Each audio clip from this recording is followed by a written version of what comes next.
Shinobi, il existe un nombre assez faramineux de techniques. Que ce soit des techniques de taijutsu, de kenjutsu ou encore des techniques élémentaires, il y en a vraiment beaucoup. Une catégorie de techniques est très intéressante, les techniques interdites. Les techniques interdites ne peuvent être enseignées et elles sont censées être des plus secrètes. Ces techniques peuvent être interdites pour plusieurs raisons et certains contextes historiques favorisent ces classifications. Par exemple, une technique pouvant détruire un village sera classée comme étant interdite après un armistice. Des techniques peuvent être interdites pour le danger qu'elles représentent pour l'utilisateur, pour le monde ou encore pour le futur. Bonjour à tous. Dans le monde Shinobi, il existe un nombre assez faramineux de techniques. Que ce soit des techniques de taijutsu, de kenjutsu ou encore des techniques élémentaires, il y en a vraiment beaucoup. Une catégorie de techniques est très intéressante, les techniques interdites. Les techniques interdites ne peuvent être enseignées et elles sont censées être des plus secrètes. Ces techniques peuvent être interdites pour plusieurs raisons et certains contextes historiques favorisent ces classifications. Par exemple, une technique pouvant détruire un village sera classée comme étant interdite après un armistice. Des techniques peuvent être interdites pour le danger qu'elles représentent pour l'utilisateur, pour le monde ou encore pour le futur. Bonjour à tous, je suis Ryo Sensei et aujourd'hui je vous propose de voir 15 incroyables jutsu interdits. Si vous aimez ce que je fais et que vous aimez Naruto, vous pouvez vous abonner pour rejoindre Konoha. Merci beaucoup pour le soutien, ça me fait très plaisir. C'est parti. Beaucoup l'ignorent, mais le concept de maîtrise de l'argile de Deidara est un jutsu interdit. Ce jutsu permet de transmettre du chakra dans une matière. En l'occurrence, là on parle d'argile. Ce jutsu permet de faire de l'utilisateur un shinobi extrêmement dangereux à cause de sa faculté à tout faire exploser. De plus, ce jutsu fait qu'il y a une mutation du corps avec des bouches qui se forment sur le corps. Ce jutsu a permis à Deidara d'avoir un énorme niveau de puissance et d'être un excellent membre de l'Akatsuki. Au niveau des stats officielles, Deidara a 32, ce qui est par exemple supérieur à Yamato qui avait 31. On a pu voir les facultés de Deidara qui sont liés à ce jutsu durant l'attaque sur Suna. Il a littéralement fait galérer Gaara, il a failli faire exploser Suna, et il a réussi à battre Gaara, le Kazekage. L'affrontement nous a montré que Gaara était digne de son poste, mais il a également montré le niveau de Deidara. Tout en sachant que d'après Deidara, Sasori était supérieur, la suite allait forcément être exceptionnelle. Mention spéciale à Sasuke qui a forcé Deidara à se surpasser. Le Kagebushi no Jutsu, qui est la technique emblématique de Naruto. Cette technique était créée par Tobirama et elle a été classée comme étant interdite. Le Kagebushi no Jutsu est une technique bien supérieure à la simple technique Bushi no Jutsu. La technique de clone permet juste de faire des clones qui ne peuvent pas attaquer. Disons que la technique permet de tromper l'ennemi ou ce genre de choses. Le Kagebushi no Jutsu permet quant à lui de créer de véritables clones qui peuvent attaquer. Ces clones ont carrément une réserve de chakra et la seule limite est la réserve de l'utilisateur. Cette technique emblématique a permis à Naruto de gérer de gros combats et même de s'entraîner tout seul. Naruto est un véritable génie en combat qui a su profiter au maximum de ce jutsu.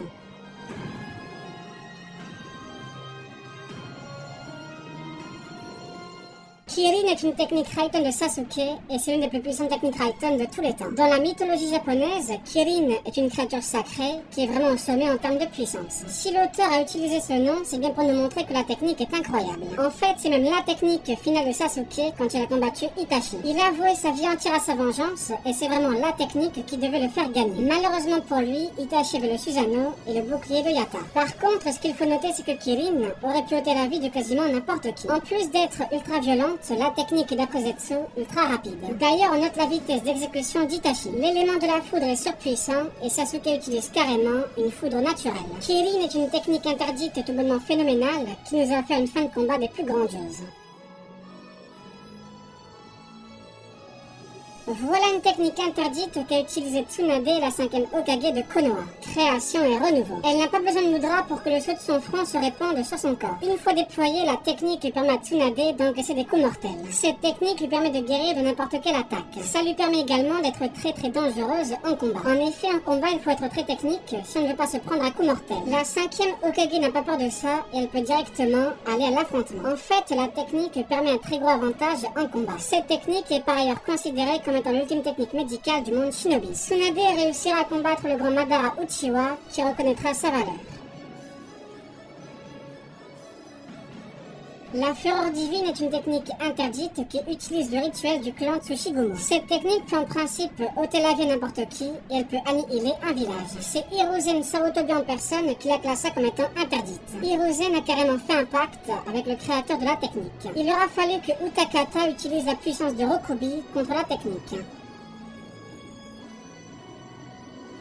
Cette technique est une technique qui a été créée par l'équipe de marionnettistes de Suna. Cette équipe était menée par Shio, qui est réputé dans le domaine. Cette technique est une technique de transmission d'énergie vitale. À la base, elle a été créée pour des marionnettes, mais elle possède un dérivé des plus incroyables. En effet, elle permet de ramener à la vie une personne en échange d'un sacrifice. Nous pouvons considérer ce jutsu comme étant l'un des ultimes jutsu du monde shinobi. Utiliser une technique pour ôter la vie, c'est une chose. Utiliser une technique pour ramener la vie, c'en est une autre. Bien évidemment, le fait que la technique entraîne la mort fait qu'elle est très rare. On imagine bien qu'en conflit total, la technique pour ramener un kage à la vie. Les kage étant les shinobi les plus puissants, le village serait grandement avantagé. Par exemple, on sait que Mui et Gengetsu se sont entretués, donc si on imagine que l'un des deux se fait ramener à la vie avec la technique, eh bien son village serait vraiment bien. Quoi qu'il arrive, ce jutsu interdit est incroyable et on peut remercier Shio pour Gaara. Elle faisait partie de l'ancienne génération et elle s'est sacrifiée pour la nouvelle. L'emprisonnement des morts est un fuinjutsu créé par le clan Uzumaki. C'est purement et simplement l'invocation du Shinigami. L'utilisateur a besoin de beaucoup de chakras, il doit connaître parfaitement les techniques de ce. Une fois le Shinigami invoqué, il n'est visible que par l'utilisateur, puis par toutes les personnes qui entrent en contact avec lui. Cette caractéristique rend le jutsu hyper puissant. En effet, une fois que vous êtes touché, c'est terminé.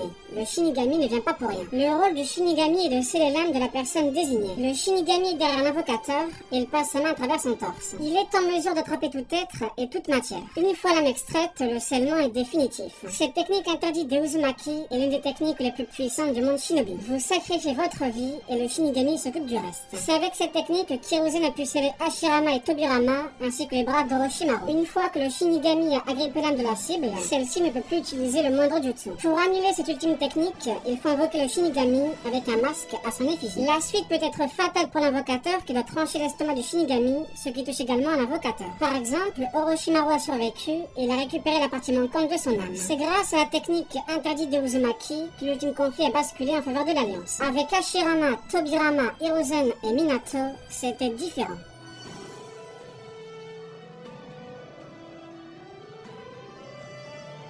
Voilà une technique secrète du village de Taki qu'utilisait Kakuzu de l'Akatsuki. Avant de quitter Taki à cause de l'histoire de Hashirama, Kakuzu a volé la technique. Avec elle, Kakuzu était littéralement immortel. Il utilisait la technique pour prendre des cœurs, les conserver et ainsi avoir 4 vies supplémentaires. En plus de ça, cette technique interdite a une autre spécificité. En effet, Kakuzu a des masques d'animaux sur le dos qui lui donnent du chakra et qui lui permettent d'utiliser de grosses techniques élémentaires. La technique est interdite parce qu'elle rend immortelle et parce qu'il faut des cœurs d'humains. Kakuzu est un grand shinobi et un membre emblématique de l'Akatsuki.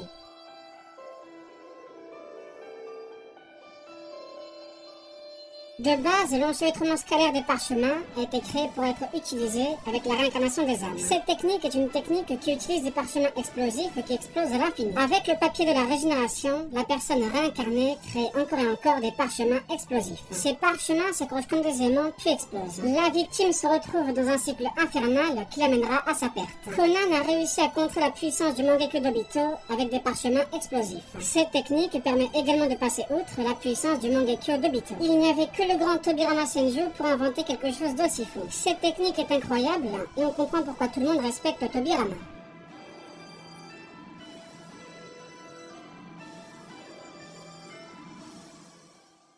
L'ouverture de la 8e porte Shimon. Cette porte a été ouverte à 2 reprises dans l'œuvre. Dans les 2 cas, c'était vraiment incroyable. Le niveau de puissance déployé est bien plus que simplement phénoménal parce qu'il faudrait carrément inventer un nouveau mot. Les 8 portes sont des points du système circulatoire du chakra. Il y a 2 portes au niveau du cerveau, 2 portes au niveau de la colonne vertébrale et une porte au niveau du cœur. L'ouverture de ces portes permet de carrément dépasser les limites du cerveau et du corps humain. La douleur est une expérience sensorielle et émotionnelle. C'est une sensation transmise par le système nerveux. Ce qu'il faut savoir, c'est que le cerveau empêche le corps humain de dépasser ses limites. C'est là que l'ouverture des portes intervient parce que les limites peuvent être dépassées. L'utilisateur se retrouve donc avec une nouvelle puissance bien plus grande. La porte qui nous intéresse ici, c'est la 8e porte, la porte de la mort. Comme son nom l'indique, l'utilisateur perd la vie après l'avoir ouverte. La première fois que la porte a été ouverte, c'est par Daimaito contre les épéistes de la brume. Les épéistes de la brume représentaient la surpuissance de Kiri et pourtant il les a exterminés. Aucun doute que Daimaito aurait battu tous les Kage ennemis de Konoha en même temps. Ça paraît fou, mais la puissance puissance déployée est juste ahurissante.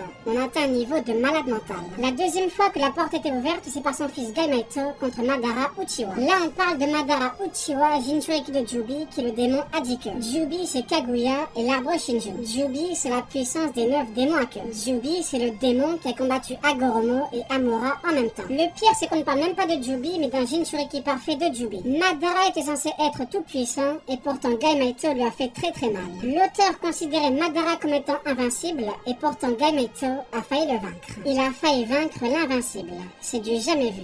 Incroyable. Gaimaiito est incroyable.